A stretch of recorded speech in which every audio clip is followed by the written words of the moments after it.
Sri Gurubhyo Namaha Harihi Om. Jai Shri Ram. Welcome to our next episode in our complete reading of Srimad Valmiki Ramayana.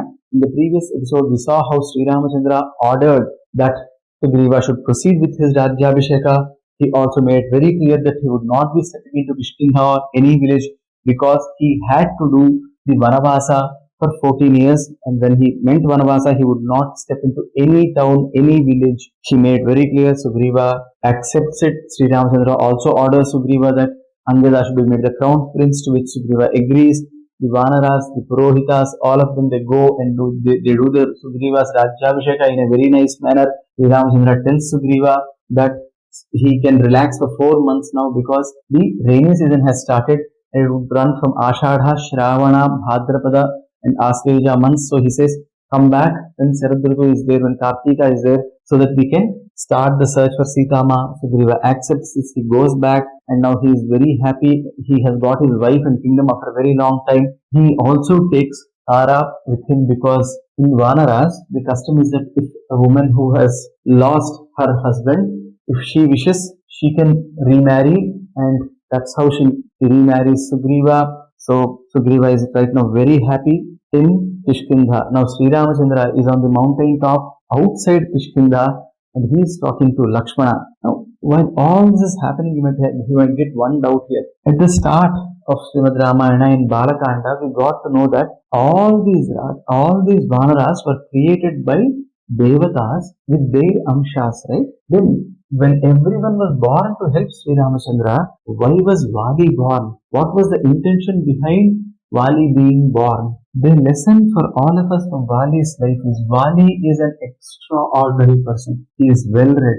he is well learned, he has the hara that Devendra gave, and with that he can take away half of the opponent's strength. And to do his Sandhya Vandana, when he has to do Devata Namaskaras, he used to go to all the 3 oceans. This Vanara who is so powerful, this Vanara who had this great kingdom, this Vanara who was well read, this Vanara who had such Bhujabala, this Vanara who had such great agility, the speed with which Vali could move from one place to another place could be bettered by only one person, and that is Hanuman. Now this person who has got so much, this Vali has got so much, and above all, he had a wife who could give him an extremely wise counsel. Why did he perish? He perished because for Vali, he was the center of the universe. For Vali, whatever suited him was the dharma. For Vali, it was always his thought process. He never ever made an effort to listen to what the other people say. Had he listened to Sugriva, he would not have thrown him out of the kingdom in the first place. Had he listened to Tara, he would not have gone for the second fight with Sugriva. But then he did all that and he perished. But still, Vali also helped Sri Ramachandra. But before going to how Vali helped Sri Ramachandra, we should learn our lesson. Our lesson that we all can learn from Vali is that he tells all of us that whatever boons, whatever gifts you are born with, whatever advantages or disadvantages you have in your life, the moment you cross the line of dharma, the moment you stop hearing to the wise counsel of others, the moment you start thinking that the world starts and ends with you, you would perish. That's what Vali's life is all about. Now, how did Vali help Sri Ramachandra?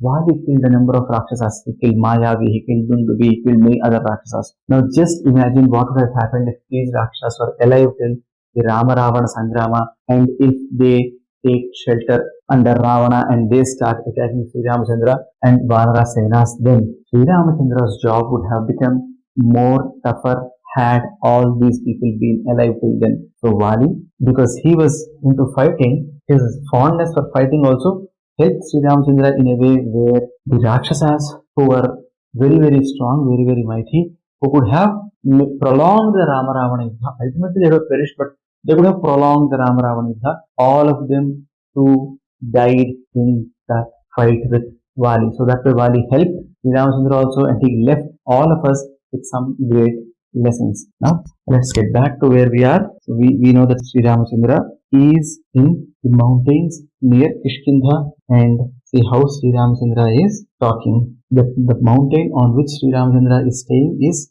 called Prasravana Parvata.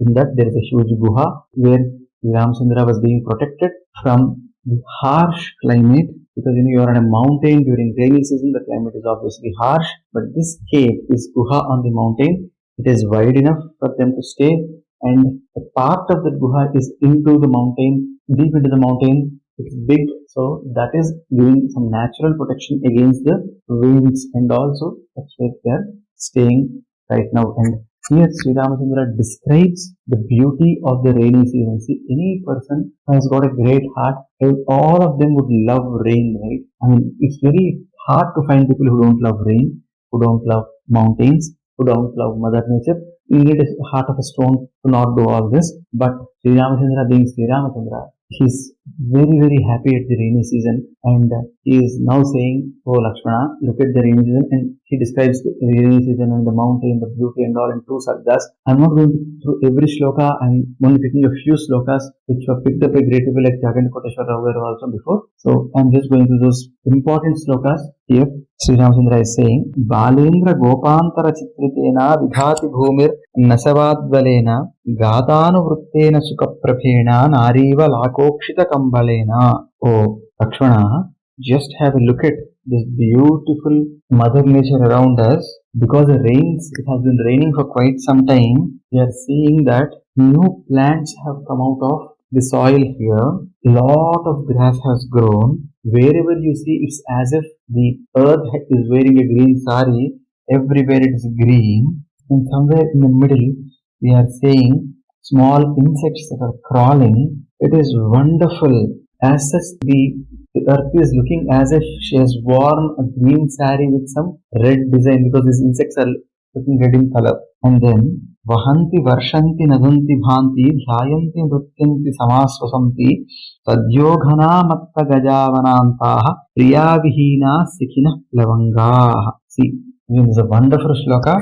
So Vahanti means all the rivers are flowing. Nartanti, that's where it is, he's talking about dancing. So the Vahanti Varshanti. So after Vahanti, when he says all the rivers are flowing, then he's saying all the clouds, they are all raining. All the elephants, they are making huge sounds. And in the middle of this forest, I'm seeing light. People who are not having wives by their side are thinking about their wives. All these beautiful peacocks, they have come out and they're all dancing. Look at the greatness of this peacock. When the whole world is happy, because when it rains, the whole world is happy, and when the whole world is happy, the peacock is also happy. There are very few animals and few birds, right, which enjoy when the whole world enjoys. That's a signature of a great soul, right? Now see, all these Vanaras also would be very happy. Why? Because Sugriva has got the kingdom. All of them are very happy. See Lakshmana, how this one rain is making everyone happy. Angara Churnottara Sannikasaihi Palai Suparyapta Rasai Samruddhaihi Jambudrumanam Prabhanti Shakhaha Niliyamana Ivashatpadaughaihi. Now Lakshmana, if you bring coal, you see coal itself is black. Now you bring the coal, you wet it, and then you make a ball out of it, and then if you go and paste it on a tree, it becomes so black, right? That's how these trees are. Some of these fruits, they're very, very black in color, jet black in color, right? This also refers to the fact that these trees, these barks which are getting completely watered, they're all getting back to their nice colors. And look at all these insects that are coming in, they're staying on those trees, on those barks, and they're helping more and more fruits come. Sri Ramachandra is basically enjoying the nature, and he is describing this. Katit Patakaviralankrutanam Udirna Gambhira Maharavanam Vibhanti Rupani Valahakanam Ranojjatanam Yo Varananam. See, clouds are coming in the sky, they are all raining, and all of a sudden when it rains, you see a lot of wind also coming, right? Sri Ramachandra is saying the sea, a lot of wind comes, and due to wind, the mud on the ground, it rises up, and all of a sudden the whole skies become dark because of these clouds, and then you see a huge lightning that happens. And Sri Ramachandra is a Kshatriya, he is describing this also. He's saying, aren't these like, when a lot of chariots race one after the other, a lot of wind comes, along with the wind, again the dust rises. So these are all looking like chariots that have come for a huge war, Lakshmana. And So Lakshmana, when I'm looking at all this, I'm getting ready for a war with Ravanasura. And when I'm looking at these rain droplets which are coming from these clouds, because the clouds burst and the rain comes all of a sudden, I am remembering the Vanaras and I'm seeing that these Vanaras are going to jump onto Ravana like that. So Sri Ramachandra is expecting to take so many Vanaras along with him. And that's how he describes the whole battle scene, the way he's seeing a battle come through just by looking at the rain. And he says, Oh Lakshmana, the way these rain droplets just come off the cloud, the Vandas are going to jump into the battlefield. Now, why does Sri Ramachandra compare it that way? That's again something that we need to see. Because once the cold air touches the cloud rains. There is no other external force. Sri Ramachandra is saying he has seen these Vanaras, he has seen the way they were serving Sugriva and Vali and all, right? He is saying for these Vanaras, they don't need multiple orders. Just the way the rain does not think where it is going to come and fall and all. It just needs that cool breeze to touch and the whole cloud gives us rain.